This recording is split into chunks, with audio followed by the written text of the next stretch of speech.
आलोक और उसका एक अच्छा दोस्त दोनों बहुत गरीब थे। दोनों एक साथ रहा करते थे। आलोक और दिनेश दोनों बहुत अच्छे दोस्तों थे और उसके साथ दोनों एक ही गांव के थे और दोनों ने ही पढ़ाई छोड़ दी थी और अब वो काम के तलाश में रहते थे। आलोक और दिनेश दोनों गांव में जो भी काम मिलता उसको कर लेते थे। दोनों अपना घर चलाने के लिए कोई भी काम कर लेते थे। पर गांव में दोनों को काम बहुत ही कम मिलता था, इसलिए एक दिन आलोक और दिनेश दोनों गांव के बाहर एक बाग में बैठे थे। और फिर दिनेश ने आलोक से कहा, भाई हम लोगों को तो काम ही नहीं मिल रहा, ऐसे कैसे हमारा घर चल पाएगा यार, कुछ समझ नहीं आ रहा है। और फिर आलोक ने दिनेश से कहा, भाई अब तो मैं परदेश जाने की सोच रहा हूँ यार। दिनेश, अब गांव में रहकर काम नहीं चलने वाला, इसलिए मैं सोच रहा हूँ कि परदेश में जाके कमाऊंगा और घर पे भेजूंगा तो कुछ खर्चे पूरे हो पाएंगे। और जब दिनेश ने ये सुन आलोक से कहा, भाई तू अकेला कैसे कर सकता है, तेरे साथ में भी चल सकता हूँ। और फिर आलोक ने दिनेश से कहा, भाई तू गांव में रह, अभी तू अकेला यहाँ पर काफी काम खींच सकता है और जब मैं परदेश में अच्छा काम देख लूंगा तो तुझे भी बुला लूंगा यार, अभी मुझे अकेले जाने दे। और फिर दिनेश ने अजय से कहा, भाई मैं कुछ नहीं जानता, मैं तेरे साथ ही चलूंगा तो चलूंगा। और फिर क्या दिनेश ने आलोक की एक भी बात नहीं सुनी और 2 दिन के बाद दोनों की जाने की तैयारी बन गई। दोनों अपने बैग लेके निकल लिए। आलोक ने अभी ये भी नहीं सोचा था कि उसको जाना कहाँ है और ये दिनेश को आलोक पे पूरा भरोसा था कि वो जो भी करेगा सही करेगा। और फिर आलोक ने दिनेश से कहा, भाई हम दोनों भोपाल चल रहे हैं और जब हम भोपाल पहुंच जाएंगे तो वहां पहुंच के काम की तलाश कर लेंगे। दिनेश ने आलोक से कहा, तू जहां भी जाएगा भाई तेरा साथ है। और दोनों ट्रेन में बैठ गए। दूसरे सुबह दोनों भोपाल पहुंच गए और ट्रेन से उतर के स्टेशन के बाहर आए। दोनों ने ऑटो की और भोपाल के बीच मार्केट में जाने की सोची और दोनों भोपाल के सबसे बड़ी सब्जी मंडी पहुंच गए। और आलोक वहां जाके एक सब्जी वाले से बोला, भाई यहाँ पे कैसा कैसा काम किया जाता है। और फिर उस सब्जी वाले ने आलोक से कहा, भाई तू वो सब छोड़, ये बता अगर तू काम के तलाश में है तो मेरे पास तेरे लिए काम है।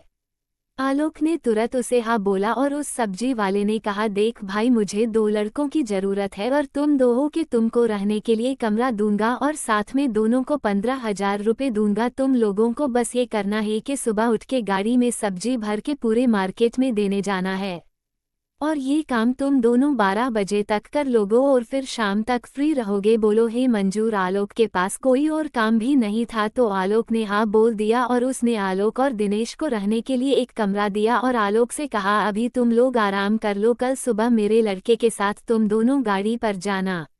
सुबह 5 बजे दोनों को जगाया और साथ में गाड़ी पर ले गए और फिर आलोक को सब कुछ समझ आ गया। आलोक और दिनेश ने कई दिनों तक अच्छा काम किया और अब तो दोनों का मन भी लगने लगा। दोनों की अच्छी खासी जान पहचान हो गई और एक दिन की बात थी कि सब्जी वाला अपने घर जा रहा था कि तभी उसको अटैक आ गया। और जब ये बात आलोक को पता चली तो आलोक तुरंत उसके पास गया, लेकिन उससे पहले कि आलोक वहां पहुंचा पता चला कि सब्जी वाले का निधन हो गया। और फिर आलोक उसके घर पहुंचा तो आलोक ने सब कुछ करवाया और फिर आलोक को पता चला कि सब्जी वाले ने अपना लाइफ इंश्योरेंस कराया था जिसका उसे पूरा 5 करोड़ रुपया मिला। और फिर उस सब्जी वाले की बीवी ने वो पैसा लिया और उसमें से 10 लाख रुपया आलोक को दिया और कहा, आलोक बेटा मुझे पता है कि इनके सब्जी की दुकान के बहुत से पैसे बाकी है और वो सब देना है। वो तो अच्छा था कि इनके जाने के बाद हमको इतना पैसा मिल गया कि हम अपने बच्चों की परवरिश कर पाएंगे, इसलिए अब मैं अपने बच्चों को लेके अपने माँ के घर जा रहे हैं और वहीं रहेंगे। और तुम लोग अगर मेरे इस घर में रहकर यह काम करना चाहो तो रह सकते हो। और आलोक बेटा तुम ये पैसा सबका लौटा देना और उस दुकान को खाली कर देना। और फिर आलोक ने उसे कहा कि आंटी जी क्या आपकी दुकान में कर सकता हूँ। और फिर उस सब्जी वाले की बीबी ने कहा, देखो बेटा अगर तुमको करना है तो खूब कर सकते हो, इसमें हमें कोई एतराज नहीं है, लेकिन तुमको इस घर के सिवा में और कुछ नहीं दे सकती। और उसके बाद अगर तुम दुकान चालू रख सकते हो तो खूब रखो और ये घर में जब तक तुम रहना चाहते हो रह सकते हो। और इतना बोल के वो चली गई। और फिर कई दिनों के बाद आलोक ने फिर से सब्जी मंगाई और दुकानों पर देने लगा और कई दिनों के बाद आलोक ने सबका पैसा लौटा दिया और बचत भी करना सीख लिया।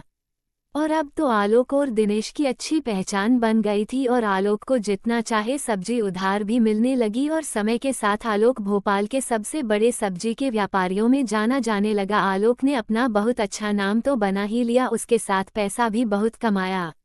और उसके बाद आलोक ने उस घर को छोड़ दिया और अपना खुद का घर बनाया। और आलोक ने जहाँ पे अपना न्यू घर बनाया वहाँ पे एक पड़ोसी का घर, जहाँ पे एक लड़की रहती थी जिसका नाम जानवी हुआ करता था।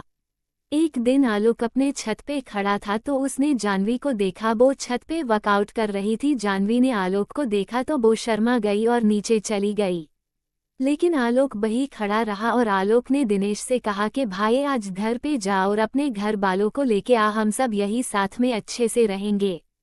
और फिर क्या, दिनेश गांव गया और दूसरे दिन दिनेश अपने और आलोक के घर वालों को लेके आ गए।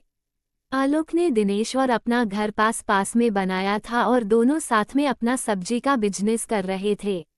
एक दिन की बात है, आलोक के घर के पास जानवी आई और खड़ी होके कुछ देखने लगी। और जब आलोक ने जानवी को देखा तो वो शर्मा गया और अपने छत पे चला गया। और आलोक को देखकर जानवी भी मुस्कुराई और छत पे पहुंच गई।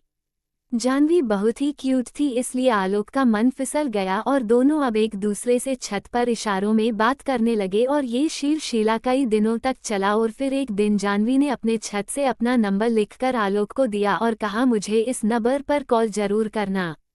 और अब दोनों की बात होने लगी। धीरे धीरे ये बातें प्यार में बदलने लगी। आलोक के पास पैसे की कमी नहीं थी, इसलिए जानवी के माता पिता भी जानवी से कुछ नहीं बोलते थे। ये देख जानवी ने आलोक से कहा, अब हम तुम्हारे बिना नहीं रह पाएंगे, तुम मुझे भगा के ले चलो या फिर हमसे शादी करो। आलोक ने जानवी से कहा, तुम पागल जैसी बात मत करो, मैं कल ही अपने माता पिता को तुम्हारे घर तुम्हारा हाथ मांगने के लिए भेज रहे हैं और बस तुम हाँ बोल देना। और फिर छठमगनी पट बिहा हो गया। दोनों अब एक साथ हो गए और प्यार से अपने लाइफ को जीने लगे। दोस्तों, ये थी आज की कहानी। धन्यवाद। जय हिंद, जय भारत।